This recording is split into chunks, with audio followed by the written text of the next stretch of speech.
Hey guys, welcome to my channel. Today I would like to talk to you about the Supertrend scanner. You can purchase it from my website if you like. This is a very simplistic scanner which shows the up and down trend based on where the supertrend is headed. So up arrow will mean the supertrend is trending up and down means downwards, and these bracket numbers, they show how many bars back the supertrend direction had changed. And finally this slanting arrow, this shows the higher time frames trend alignment with the current time frames supertrend direction. And you can get a free demo from my website. The free demo allows only 3 pairs, but it contains all the functionality so that you can try it. And this file contains all the supertrend extras that you could download, the extra indicators that were used in this scanner. Okay, so let me just go to MetaTrader here and let's get started. I'll go over all the properties one by one, but let me just start with which types of supertrend are available. So there are a lot of different kinds of supertrend indicators, and if you have your own custom version that you would like, then you can specify this over here. Now if your supertrend is located inside MQL4 indicators directory, then you just need to specify the path over here like this. So suppose supertrend.ex4, this will look for this particular version inside MQL4 indicators directory, and you can specify the buffer up and the custom buffer down. So this is the uptrend buffer and this is the downtrend buffer. And in some versions of supertrend which repaint like the original supertrend, sometimes the value in buffer up and buffer down, they are equal. In that case this scanner will ignore such values. And if you would like to use the inbuilt supertrend indicators, then you have these two available. The first one is X supertrend and the second one is supertrend that is based on CCI. X supertrend is default, and both of these supertrend ex4s, they are available for download right here. So you can place them on the chart if you like. If you select X supertrend, then you can specify these values, the ATR period and the ATR multiplier to be used. And if you select the CCI version, then you can specify the CCI period and the price type. And finally we have the HTF alignment. If you have this check turned on, and if the higher time frames supertrend also align with the current time frame supertrend, in that case it will give you this slanting arrow, and you can specify the number of time frames right here. By default this is set to 3. So for M15 for example, we have supertrend going up, and the next 3 time frames, this one M30, H1 and H4, all of these also have supertrend which is going upwards. In that case it will give you this up arrow, this slanting up arrow. And you can also select the colors for this particular box to light up. Now you can scan the past bars for when the supertrend switch happened. So by default this is at 50, in which case it will scan past 50 bars for this particular value, for this.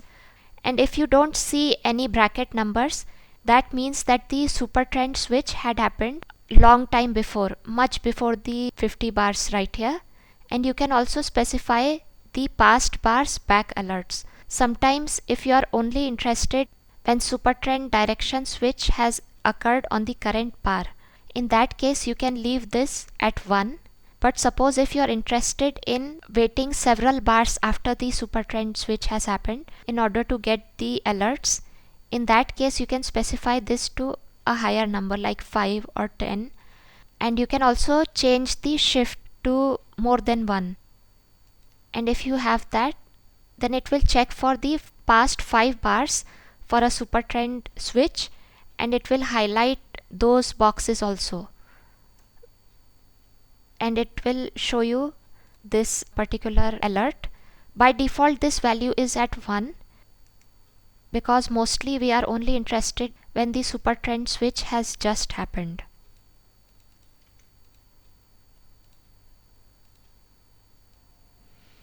So I would suggest that you always wait for higher time frame trend to align with the current time frame, and only then trade it in that direction. Let me go back to X trend.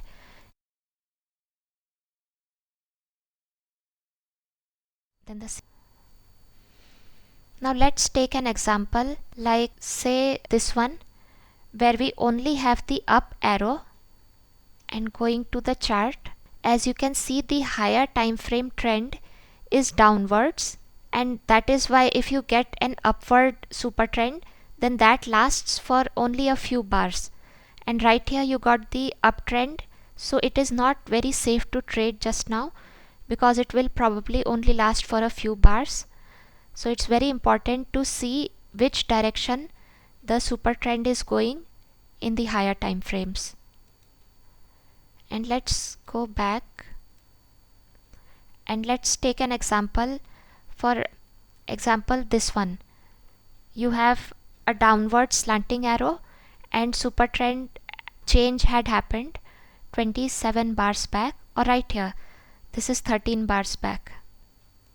In this case, as you can see, the higher time frames have also been trending downwards. So when you get this downward signal right here that a downward switch had happened, in that case it is much safer to trade in the direction of the higher time frames. And with super trend, I would also advise you to trade using support and resistance lines, because sometimes the trend might have, like right here, the trend has already reached a support line. It is better to wait for it to break through this support, or wait for a slight reversal, and then the trend might continue downwards. So always be careful of support and resistance lines, or maybe if you're using pivot points or something else to validate your super trend signals.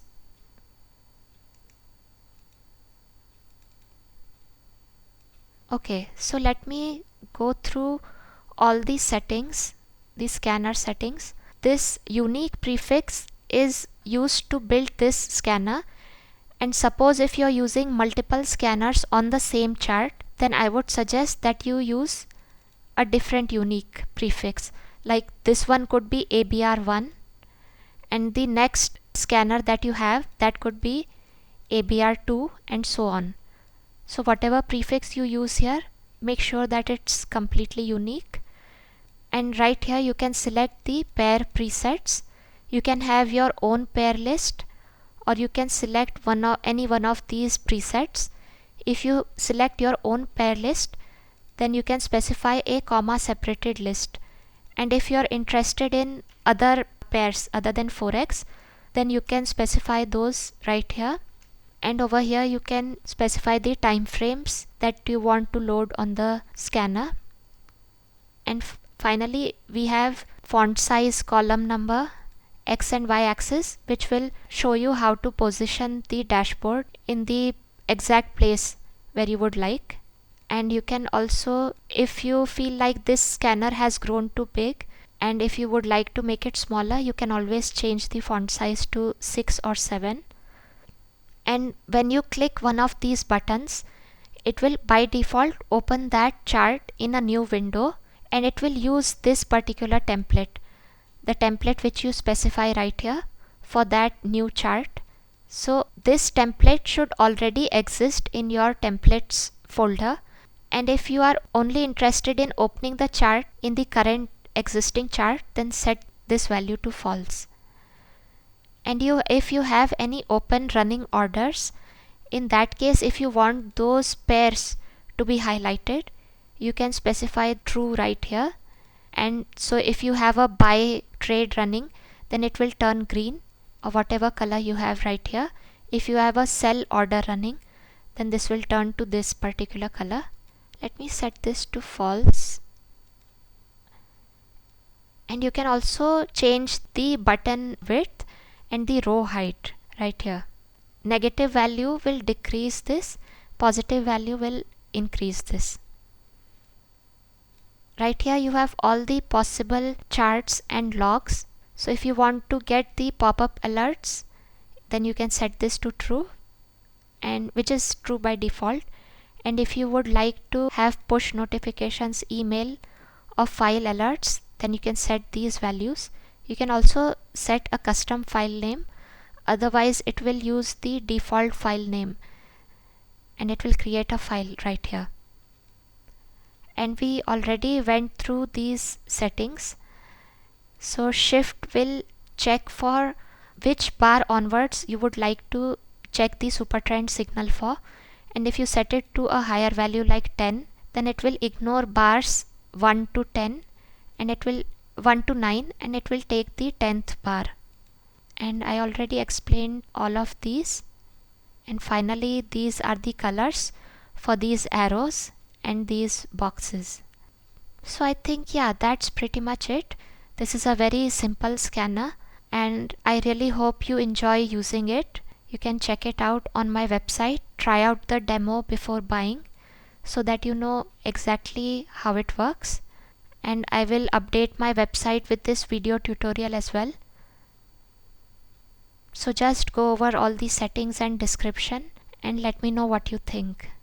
Thanks for watching, guys. Have a nice day.